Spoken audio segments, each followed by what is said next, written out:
क्या मेनोपॉज के बाद आपकी नींद कम हो चुकी है?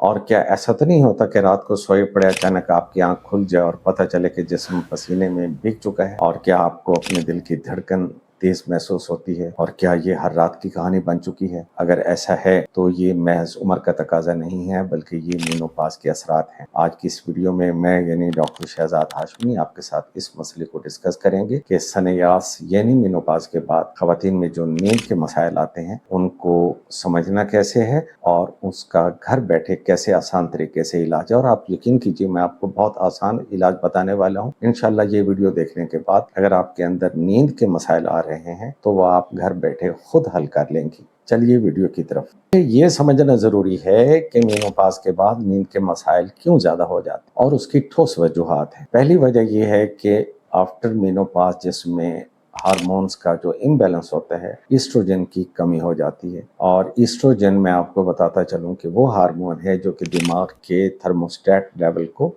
चेक करता है। जब ईस्ट्रोजन की कमी हो जाती है तो दिमाग का थर्मोस्टेट गोया खराब हो जाता है और ये गलत सिग्नल भेजता है दिमाग को कि बाहर गर्मी है, और जिस्म फिर रद्द-ए-अमल के तौर पे उस गर्मी को टैकल करने के लिए जिस्म को पसीने से शराबूर कर देता है। ये एक गलत मैसेज होता है, रॉन्ग सिग्नल होता है, जो कि ईस्ट्रोजन की कमी की वजह से होता है। दूसरे नंबर पे जो कमी हार्मोन की हो जाती है वो है प्रोजेस्टेरॉन। प्रोजेस्टेरॉन की कमी ईस्ट्रोजन से भी ज्यादा हो जाती है औरतों के अंदर, और प्रोजेस्टेरॉन को हम नींद वाला हार्मोन भी कहते हैं। जब इसकी कमी हो जाती है तो ऑटोमेटिकली नींद आपकी डिस्टर्ब हो जाती है। तीसरे नंबर पे उम्र बढ़ने के साथ साथ बिलखसूस मेनोपॉजल लेडीज में ब्रेन के अंदर जो पाइनियल ग्लैंड है वो मेलाटोनिन कम पैदा करता है, और मेलाटोनिन वो स्लीप आवर हार्मोन है जो कि पुरसकून नींद का बायस होता है। और मेनोपॉज के बाद जब मेलाटोनिन की प्रोडक्शन में खासी कमी आ जाती है तो आपकी नींद भी डिस्टर्ब हो जाती है। चौथे नंबर पे मेनोपॉजल लेडीज में RLS यानी रेस्टलेस लेग सिंड्रोम हो जाती है। टांगों में अजीब सी बेचैनी पाई जाती है जो किसी तरीके से दबाने से भी नहीं जाती। ये भी एक बहुत बड़ा सबब होती है नींद की कमी लाने का। ये वजूहात डिस्कस करने के बाद अब आते हैं कि चाहे कुछ भी वजह हो, आपने घर बैठे इस मामले के साथ कैसे निपटना है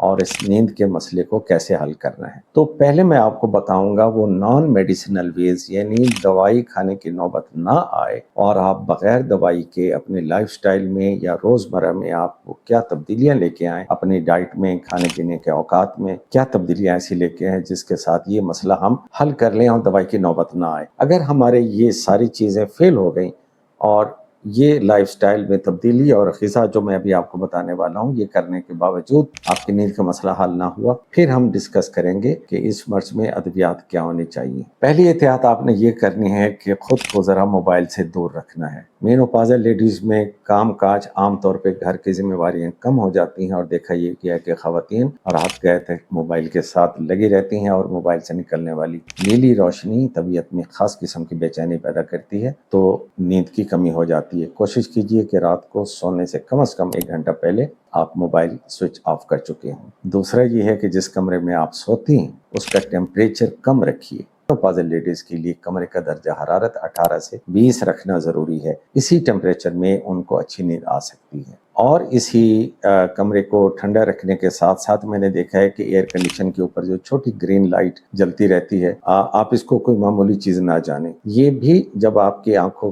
से टकराती है तो ब्रेन में एक रॉन्ग सिग्नल जाता है, मेलाटोनिन कम बनना शुरू हो जाती है। इसलिए घुप अंधेरे में सोने की आदत डालिए। अगर किसी वजह से आपका मिजाज ऐसा है कि आप अंधेरे में नहीं सो सकती तो चलें जीरो का कोई ऐसा बल्ब लगा लें जिसमें रेड लाइट हो और ग्रीन बिल्कुल ना हो। अगला पॉइंट ये है कि हमारे यहाँ शाम की चाय या कॉफी का बड़ा कल्चर है। शाम 4 बजे के बाद कोशिश कीजिए कि चाय या कॉफी ना पिए, क्योंकि इसके साथ जो दिल की धड़कन बढ़ती है और तबीयत में बेचैनी आती है वो फिर रात गए तक जान नहीं छोड़ती। अच्छा, कुछ लेडीज यहाँ पे ये कहेंगे कि नहीं सर ऐसी बात नहीं है, हम अगर रात को सोते वक्त चाय पी भी लें तो हमें अच्छी नींद आ जाती है। मैं यहाँ ये कहूँगा कि चाय पी के सो जाना और बात है, और एक परफेक्ट सुकूनवर नींद लेना और बात है। जब आपके जिस्म में कैफीन जा चुकी होती है तो बज़ाहिर आप सो चुकी होती है, मगर ये एक पुरसकून नींद नहीं होती। इसलिए आप चाय या कॉफ़ी शाम 4 बजे से पहले पहले ही निपटा लें। और छोटा सा स्टेप जो कि इतना छोटा भी नहीं है वो ये है कि बेडरूम में सोने वाली जगह के ऊपर बैठ के टीवी देखना, वहाँ बैठ के मोबाइल के साथ खेलना या उसी बेड के ऊपर बैठ के खाना खाना, ये برین کو رانگ سگنل جاتے ہیں۔ آپ کوشش کیجیے اگر گھر میں گنجائش ہے کوئی الگ کمرہ ہے تو آپ کے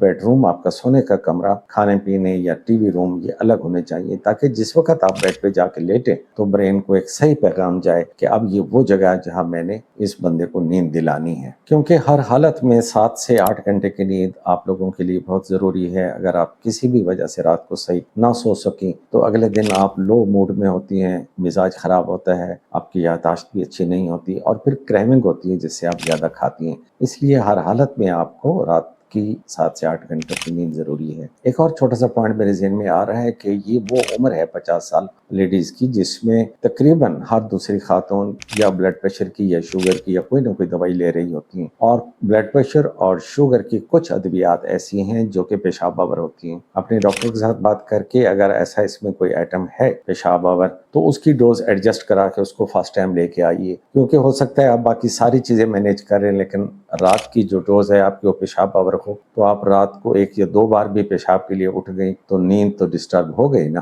چلے دوستو، یہ چیزیں ڈسکس کرنے کے بعد اب آتے ہیں اصل مدعا یعنی علاج کی طرف، اور علاج یہ میں آپ کو 2 طرح کا بتانا چاہتا ہوں۔ پہلا جو نان ہارمونل ہے اور دوسرا جو ہارمونل ہے۔ میں ذاتی طور پہ ترجیح دیتا ہوں نان ہارمونل کو۔ نان ہارمونل میں 3 طرح کی چیزیں ہیں جو کہ آپ اپنے ڈاکٹر کے مشورے کے ساتھ لے سکتی ہیں۔ دیکھیے اس ویڈیو میں جو کچھ بھی آپ کو بتایا جاتا ہے یہ ایجوکیشنل پرپس کے لیے ہوتا ہے، اور میں یہ کبھی نہیں کہوں گا کہ آپ از خود میری بتائی ہوئی دوائیاں لینا شروع کر دیں۔ معلومات میں آپ کو دے دیتا ہوں، آپ کا ضرور کوئی نہ کوئی فیملی ڈاکٹر ہوگا، آپ ان کے گوش گزار کر کے یہ چیزیں اپنی زندگی میں لا سکتی ہیں۔ نمبر 1 پریگیبلن، جو کہ میڈیکل کی دنیا کی ایک معروف دوائی ہے اور یہ سکون آور ہے۔ دوسرے نمبر پہ گیباپینٹین، یہ بھی آپ اپنے ڈاکٹر کے مشورے کے ساتھ لے سکتی ہیں۔ اور تیسرے نمبر پہ فیزولینیٹینٹ، جو کہ اس معاملے میں لیٹسٹ دوائی ہے۔ ان تینوں میں سے کوئی ایک دوائی آپ کے مزاج کی ضرور ہوگی، ڈاکٹر آپ کو آپ کا بتا دے گا۔ اگر رات کو سوتے وقت ان تینوں میں سے کوئی ایک دوائی لے لی جائے تو یہ آپ کے اعصاب کو کام ڈاؤن رکھتی ہیں اور اچھی نیند کا باعث ہوتی ہیں، اور اگلے دن بھی کوئی زیادہ ہینگ اوور نہیں ہوتی۔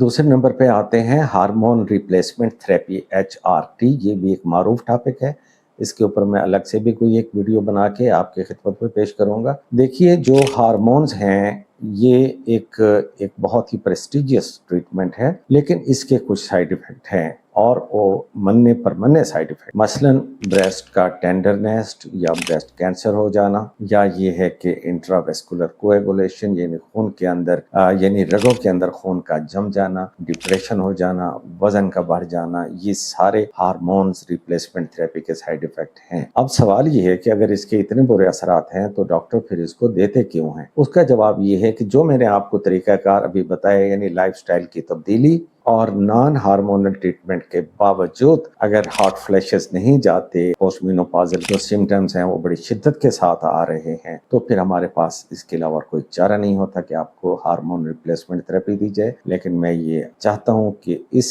ٹریٹمنٹ سے پہلے آپ باقی ساری چیزیں آزما لیں۔ دیکھیے اچھی جو نیند ہے نا، یہ کوئی عیاشی میں نہیں آتی، یہ آپ کا حق ہے، اور اس مسئلے کا حل یہ بھی نہیں ہے کہ آپ خود سے کوئی نیند کی گولیاں کھانا شروع کر دیں۔ ان مصنوعی گولیوں سے جو آپ کو نیند آئے گی وہ کبھی بھی ریفریشنگ نہیں ہوگی، پھر آپ کو اس کے اندر ایڈکشن بھی آ جائے گی۔ یہاں اس ویڈیو کا اختتام ہوتا ہے۔ اگر یہ ویڈیو آپ کو پسند آئی اور آپ نے اس میں سے کچھ اچھا سیکھا ہو تو پھر اس چینل کو سبسکرائب کر دینا، ہمارا حق بنتا ہے، کیونکہ جب آپ اس کو سبسکرائب کرتے ہیں، کمنٹ کرتے ہیں، ہم سے کوئی بات پوچھتے ہیں، رابطہ رکھتے ہیں تو ہماری حوصلہ افزائی ہوتی ہے۔ ہم انشاءاللہ آپ کی خدمت میں مینوپازل لیڈیز کے مسائل اور اس کا حل پیش کرتے رہیں گے اور نئی ویڈیوز لاتے رہیں گے۔ اپنے سوشل میڈیا اکاؤنٹس میں اور آپ کے ہم عمر خواتین میں اس ویڈیو کو فارورڈ کرنا نہ بھولیے گا۔ یہ ویڈیو دیکھنے کے لیے آپ کا شکریہ۔